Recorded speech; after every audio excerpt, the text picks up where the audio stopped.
Movie നല്ല മൂവിയാണ്. പിന്നെ വലിയൊരു ചരിത്ര സംഭവമല്ലേ, അത് ഇഷ്ടപ്പെട്ടു. അത് നമ്മൾ ദൃശ്യത്തിൽ കണ്ടപ്പോൾ ഇഷ്ടപ്പെട്ടു. എങ്ങനെയുണ്ട് ഓവറോൾ മൂവി? എങ്ങനെയുണ്ട്? നല്ല മൂവി, നല്ല സീരിയസ് ആണ്, പിന്നെ നല്ല സംഭവമല്ലേ. എനിക്ക് ഭയങ്കരമായിട്ട് ഇഷ്ടപ്പെട്ടു. അത് ശരിക്കും പറഞ്ഞാൽ ആള് ഭയങ്കര കുറവായിരുന്നു. പക്ഷെ എനിക്ക് തോന്നുന്നു എല്ലാവരും കാണേണ്ട ഒരു സിനിമയാണ്. ഈ പറഞ്ഞ പോലെ മുസ്ലിം ഈ തലാഖിൻ്റെ പേരിലുള്ള ഒരു സിനിമയാണത്.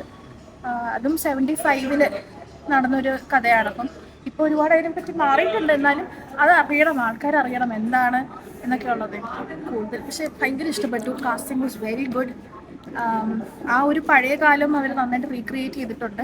പിന്നെ മെയിൻലി ഇത് കോർട്ട് ഹിയറിംഗ് ആണ്. ഇപ്പൊന്നും ഇന്റർവെല്ലിന് ശേഷം കംപ്ലീറ്റ് കോർട്ട് ഹിയറിംഗ് ആണ്. എങ്ങനെയാണ് ഈ കേസിലേക്ക് എത്തുന്നതെന്നാണ് ഇന്റർവെല്ലിന് മുന്നേ ഉള്ളത്. ബട്ട് എനിക്ക് എല്ലാവരും കാണേണ്ട ഒരു സിനിമയാണ്. എനിക്ക് ഭയങ്കരമായിട്ട് ഇഷ്ടപ്പെട്ടു. ഞാനങ്ങനെ മൂവി അങ്ങനെ ഈ പറഞ്ഞ പോലെ അങ്ങനെ കാണുന്ന ഒരാളല്ല. പക്ഷെ ഫുൾ ടൈം നമ്മൾക്ക് എന്താണ് ഫുൾ ഇരുന്ന് കാണാനുള്ള ഒരു ഇതുണ്ടായിരുന്നു. മൂവി വായിച്ചിട്ടില്ല, എനിക്ക് കൂടുതൽ ഇതിനെപ്പറ്റി അറിയില്ല. പക്ഷേ ഈ ഒരു വിഷയം എനിക്ക് കൂടുതൽ അറിയണം. എനിക്ക് അതിനെപ്പറ്റി അറിവൊന്നും ഇല്ല. അപ്പം കൂടുതൽ അറിയണമെന്ന് വെച്ചിട്ടാണ് ഞാൻ ഈ സിനിമ കാണണമെന്ന് വെച്ച് വന്നത്. എല്ലാവരുടെ പെർഫോമൻസ് ഒക്കെ എങ്ങനെ ഉണ്ടായിരുന്നു? വളരെ നല്ലതായിരുന്നു. അതിൽ Yami Gautam and the actor Emraan Hashmi, too good and it was really good. എല്ലാ കാസ്റ്റിംഗും അതിൽ ഒന്നും നല്ല എന്താ ചീത്തയായിട്ട് പറയാനില്ല, എല്ലാം നല്ലതായിരുന്നു. Very good movie, and the angle in which they have taken the women's rights is clearly defined. വളരെ നന്നായിട്ട് എടുക്കും. Both of them have acted very well. No, ഞാൻ വായിച്ചിട്ടില്ല, ഞാൻ മൂവിന്നാണ് എല്ലാം അറിയുന്നത്. ശരിക്കും ഇതെങ്ങനെയാണ് കണ്ടപ്പോൾ എന്ത് തോന്നുന്നു? ശരിക്കും ഇത് ഒരു നീതി പുലർത്തിയിട്ടുണ്ടോ? ശരിക്കുള്ള കഥ തന്നെയാണോ ഇതിൽ?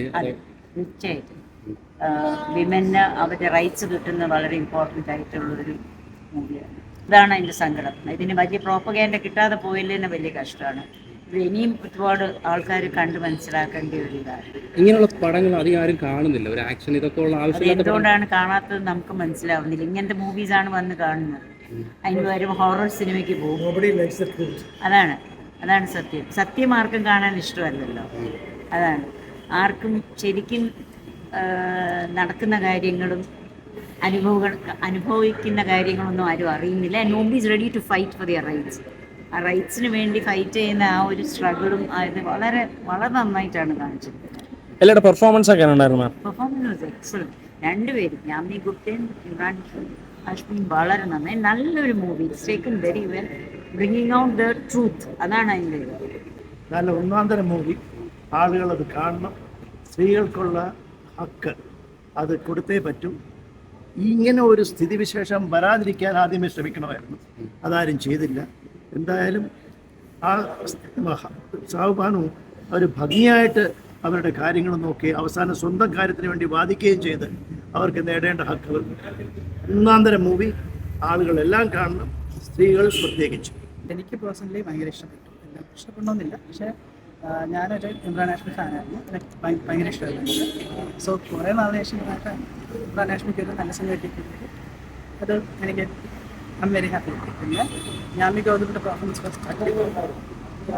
പിന്നെ ഞാൻ പറഞ്ഞില്ല, റിലീജിയസ് സൈഡും ടെക്നിക്കൽ സൈഡും വെച്ചിട്ട് എല്ലാവർക്കും അങ്ങനെ ഇഷ്ടപ്പെടണമെന്നില്ല. പക്ഷേ